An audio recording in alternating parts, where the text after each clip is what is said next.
There is a question that many people carry with them after leaving a narcissistic relationship. Not a question spoken out loud, but one that repeats itself in consciousness, especially in the quietest moments. Why were they treated so differently?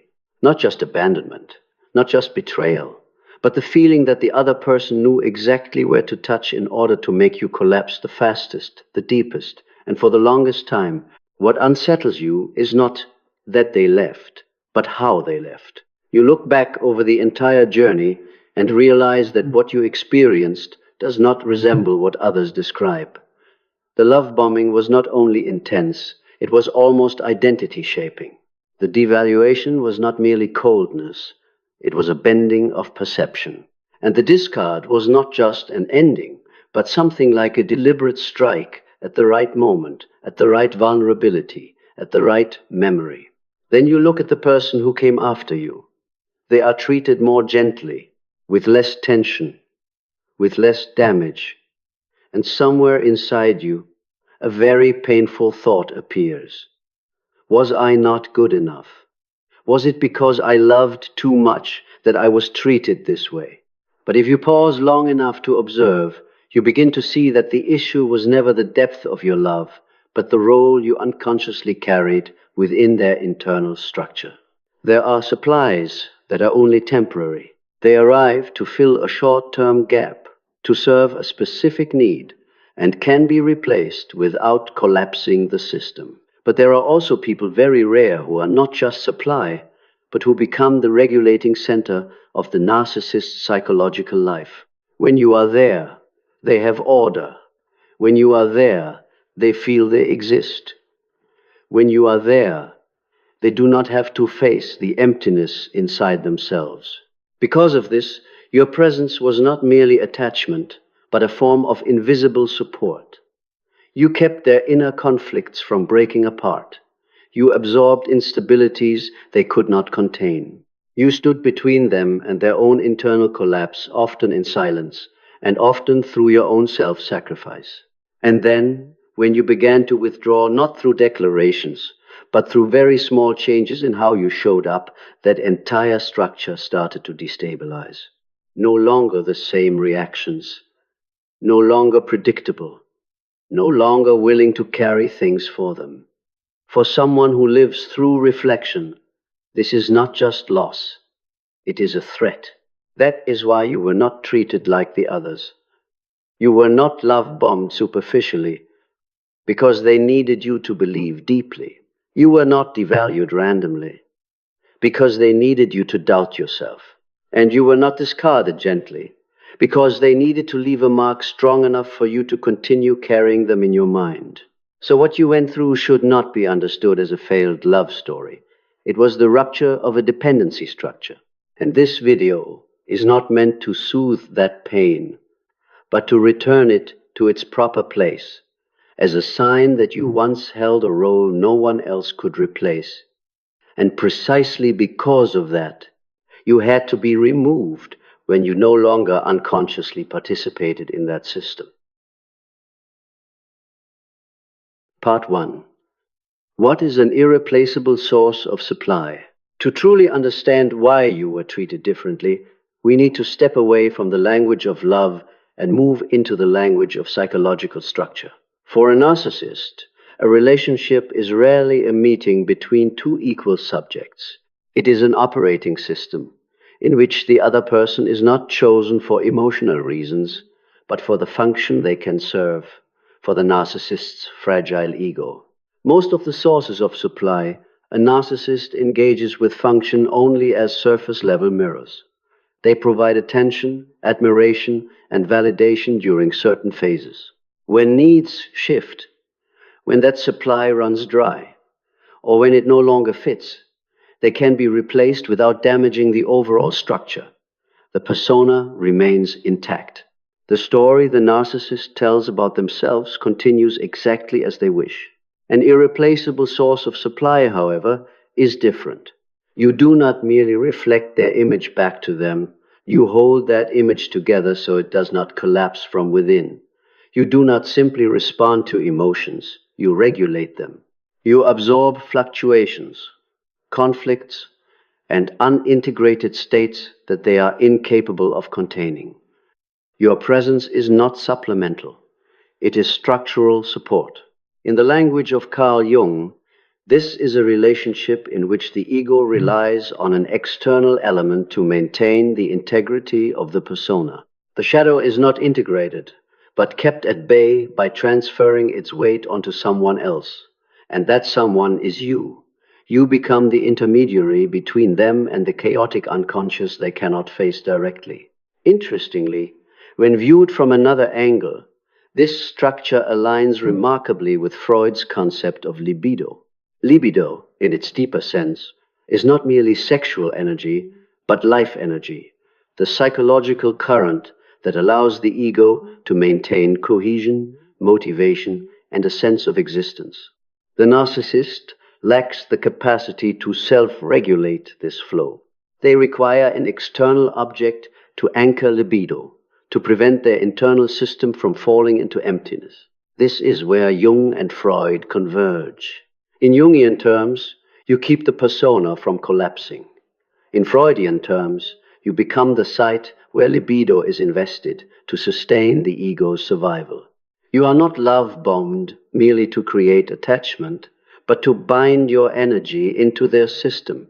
Once libido has been anchored in you, your withdrawal is no longer an ordinary breakup. It is an extraction of energy from a structure that has become dependent. That is why your traits were not accidental. Your capacity for self-sacrifice, high tolerance, emotional depth, and tendency to prioritize others' needs all made you an ideal container for what the narcissist could not process. You did not simply love them, you carried things for them. You stood between them and collapse, often in silence, often unnamed, and often misinterpreted as loving too much. Over time, you ceased to be just one person in the relationship. You became the reference center of their psychological life. Their sense of worth, their emotional stability, even their ability to function day to day became quietly dependent on your presence. When you were okay, they were okay. When you were there, order remained. And for that reason, your role could not be replicated by simply inserting someone new. This is the critical point many people fail to see.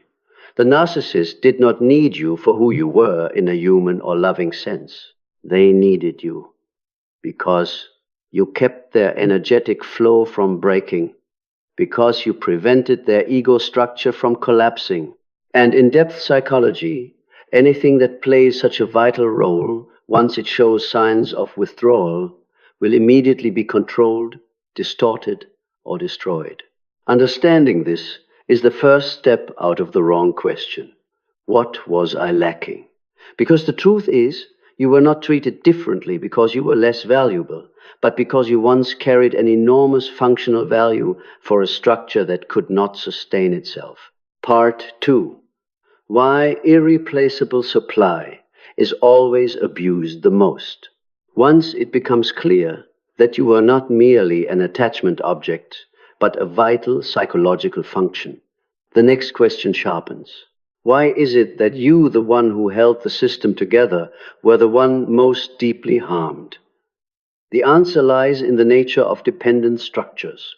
Any system that cannot self-regulate both needs and fears the source it depends on. With replaceable sources of supply, the narcissist does not need to invest deeply.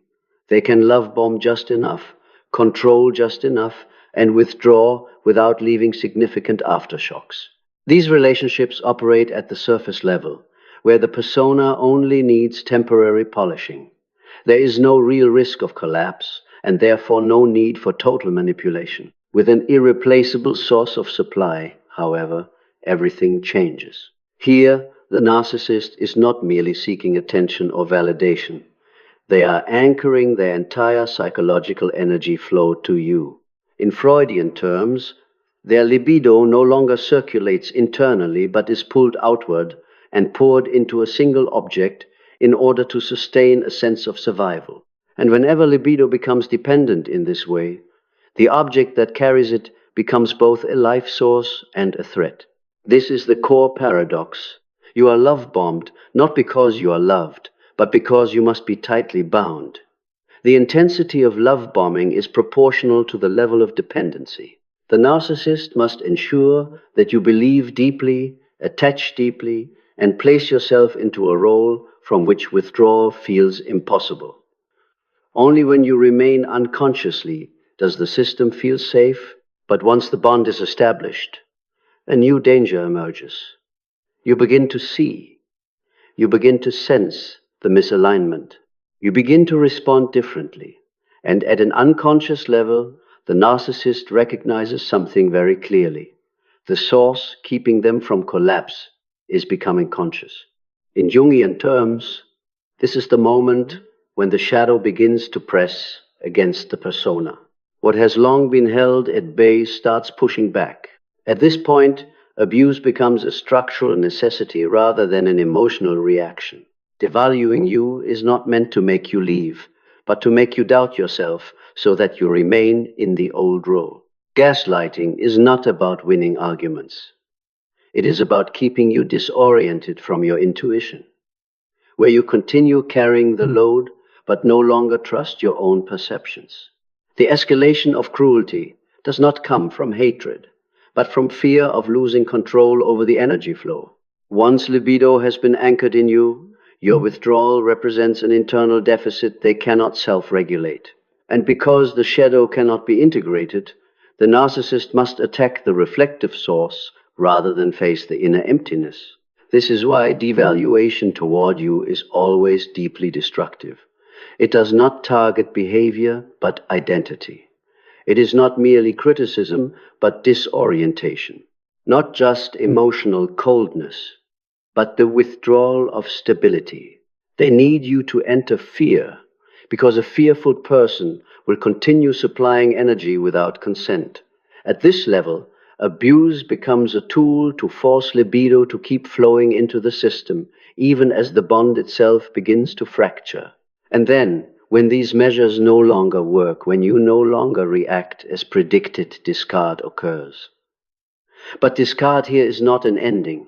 It is a deliberate cut, often timed at moments of high symbolic value, designed to imprint memory and keep you psychologically occupied. For the narcissist, occupying your inner space is as important as your physical presence. Because as long as you carry them in your mind, libido has not been fully withdrawn. This is the truth that must be faced directly. Irreplaceable supply is abused the most, not because it is less valuable, but because it carries too much functional value for a structure that cannot self-regulate. You were pulled into the center of that system, and when you began to withdraw, every defensive mechanism was activated to keep you or to damage you deeply enough that you could not leave intact. Once you understand this, clarity begins to emerge. Abuse is not a sign that you were unloved, but a sign that you once held a position without which their ego could not survive. And that is also why, when you truly reclaim your energy, what collapses is not the relationship, but the structure that had been living through you. Part 3. When the shadow emerges after you withdraw libido, the moment you withdraw is not when the relationship ends, but when the narcissist's internal structure begins to reveal itself. The collapse does not happen immediately, nor does it happen loudly. It begins with a very subtle loss of orientation. Familiar reactions no longer work, old anchor points no longer maintain stability, and the energy flow that had been regulated through you begins to reverse into an emptiness that has no capacity to contain it. From Carl Jung's perspective, the shadow is not something that appears because of conflict. It is something that always exists, but is kept outside awareness by a sufficiently strong protective structure. For the narcissist, that structure is the persona, maintained through external reflection. When the source of reflection withdraws, the persona loses its lift. And when the persona can no longer stand, the shadow does not need to be activated. It rises on its own. This is where many people misunderstand what is happening. The narcissist does not collapse because of grief or remorse. They collapse because they lose the capacity to organize the ego. When the libido that once flowed outward through you is withdrawn, that energy does not return to a stable self. It pours into a chaotic, unconscious zone. This creates a distinct state, simultaneously empty and tense, driven by a need for control, yet unable to identify what exactly must be controlled. In this state, the shadow begins to intrude into consciousness in various forms. Some fall into covert panic, constantly monitoring and surveilling, yet not daring to approach directly. Others shift into extreme avoidance, as if not seeing something could make it cease to exist. Still others display smear behaviors, rewrite the narrative, or overperform a new life. These reactions may look different on the surface, but they arise from the same source, a desperate attempt to prevent the shadow from fully taking over. The crucial point is that the narcissist does not face the shadow as something to be integrated. They face it as an existential threat, because if the shadow were fully seen, the self-image they rely on to survive would disintegrate. And so, instead of integration, they attempt to expel the shadow outward once again through another person, through another story, through a hastily constructed new persona.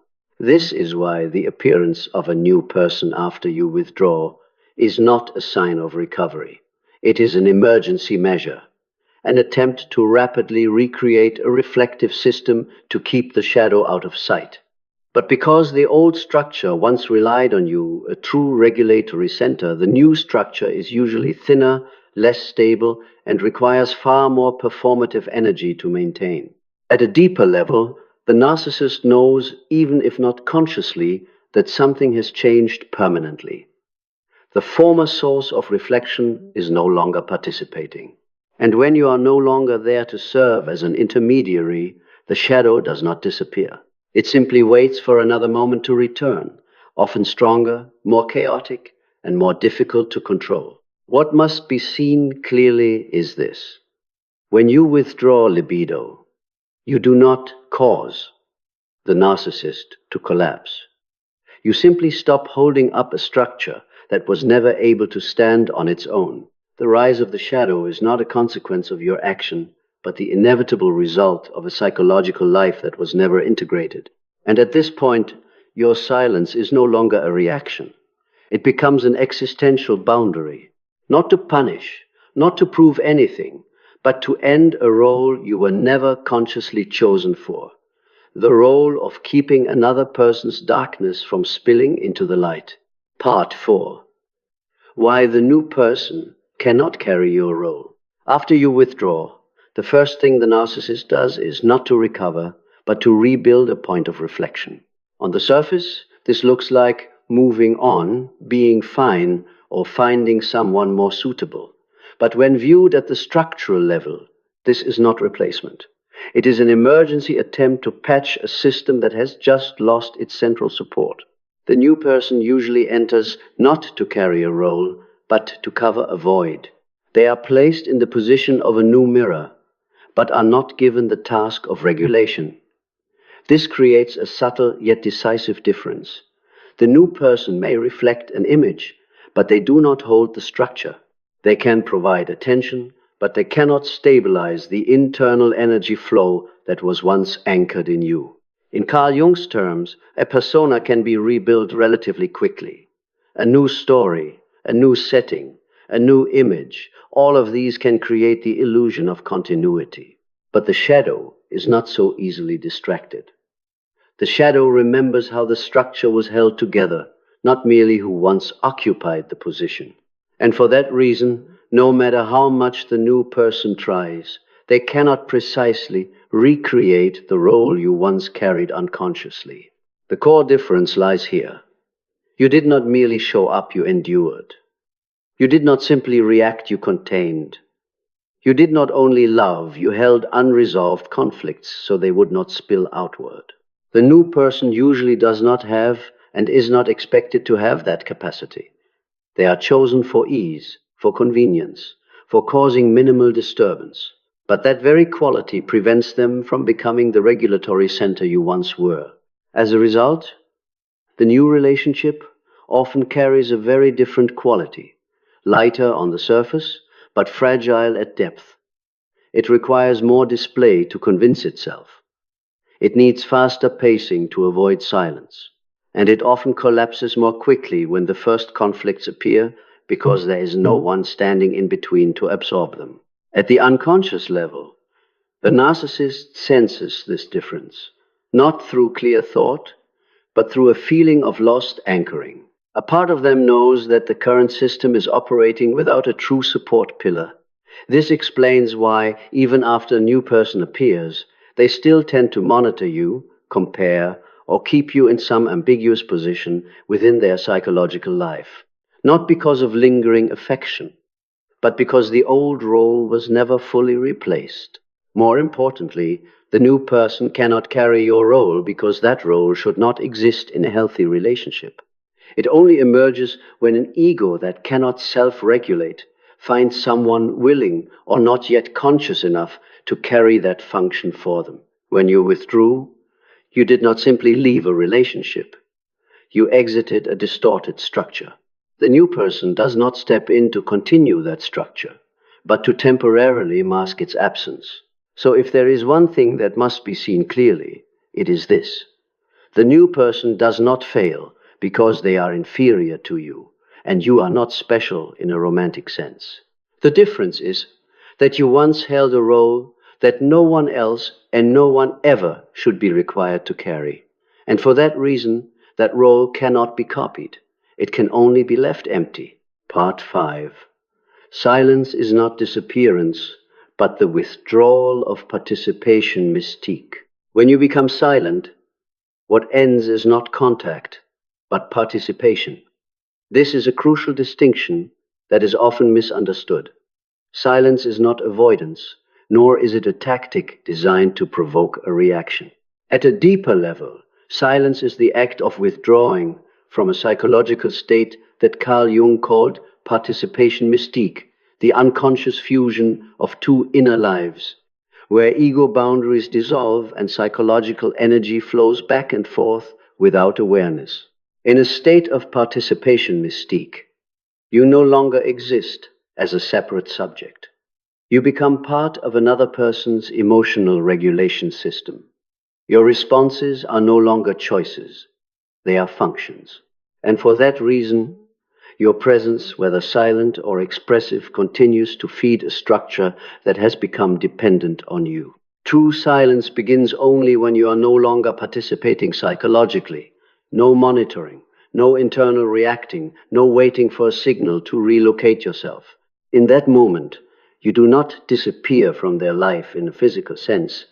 You disappear from the reflective system they once used to organize their ego. And that is what creates the real rupture. For a narcissist, psychological presence matters more than physical presence.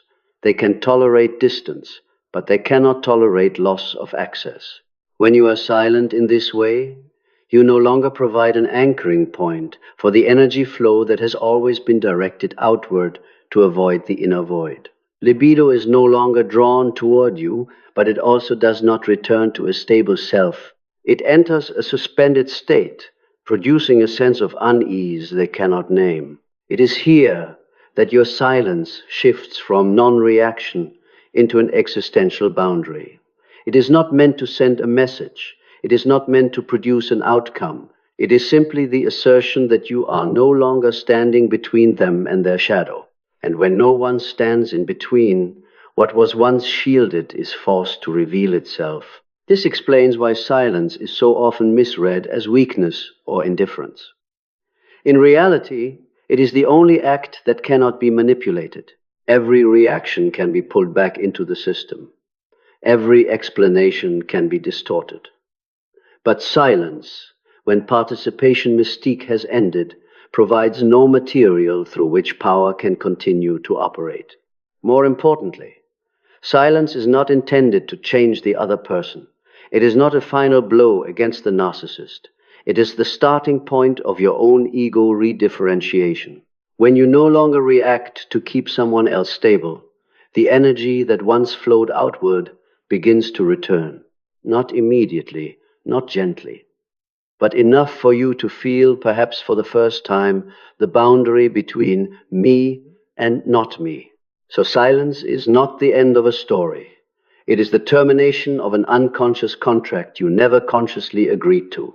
And when that contract is no longer in force, what is returned to you is not justice, not answers, but the capacity to exist as a separate subject, no longer carrying another person's darkness.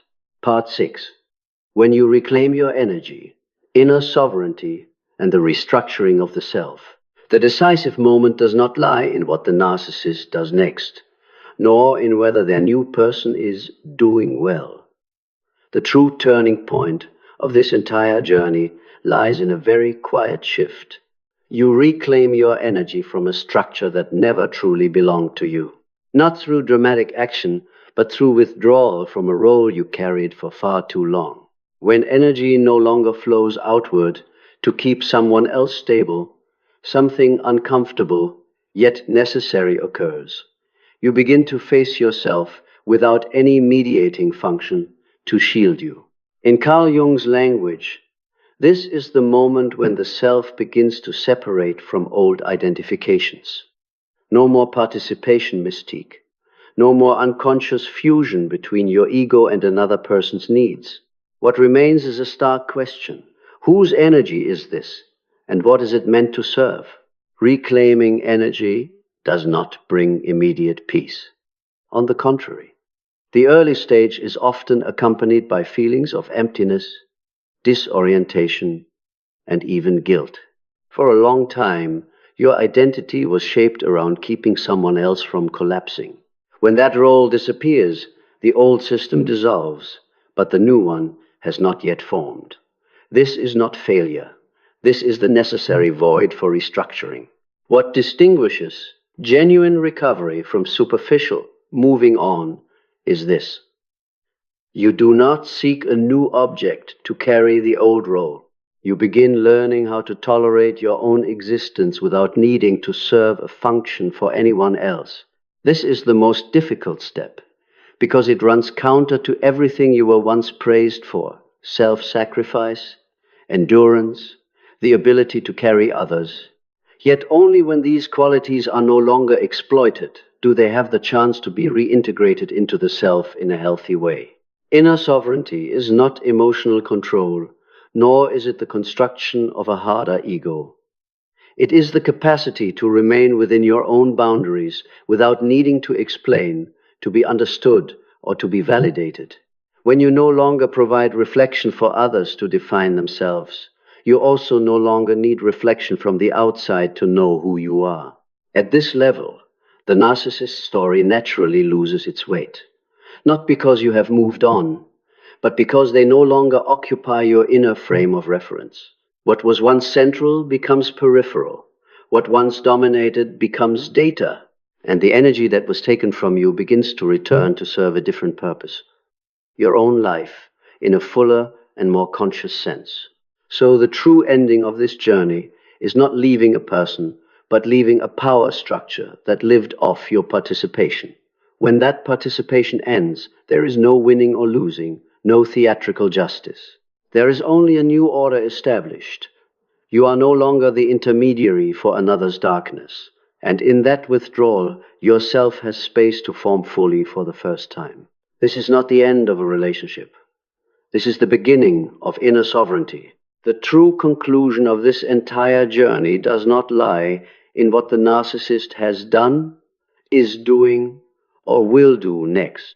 If you are still being pulled back to those questions, then no matter how far you have come, you are still standing at the edge of the old structure, because the real power of narcissism has never resided in their behavior, but in whether your psychological life continues to revolve around them. When you no longer hold the intermediary role, no longer react to regulate, no longer need to be understood or corrected within a distorted system, the game ends without any declaration. There is no winning or losing, no theatrical justice, only a truth that is difficult for the human ego to accept. What is lost is not the relationship, but a power structure that once lived off your participation. At a deeper level, what happened was not that you were abandoned, but that you withdrew from a role you were never consciously chosen for. You no longer stood in between to keep someone else from collapsing. You were no longer the place where their shadow could be deposited. And in the language of depth psychology, this is not loss, but a step in the process of individuation when energy is reclaimed by the self, when boundaries are re-established, and when a person ceases to live as a function within another's life, not to become stronger outwardly, but to become more whole inwardly. If there is one thing to hold on to after all these analyses, it is this. You were not abused because you were weak, nor were you destroyed because you lacked value. You were drawn in because you had the capacity to hold together a structure that could not stand on its own. And when you stopped doing that, what collapsed was not you, but the illusion that you were responsible for saving something that was never yours. The true ending of this story is not that they disappear from your life, but that you disappear from their inner system. And in that space, without noise, without roles, there remains only a bare presence. You, no longer a source of supply, no longer a mirror, but an independent subject, standing on your own foundation for the first time.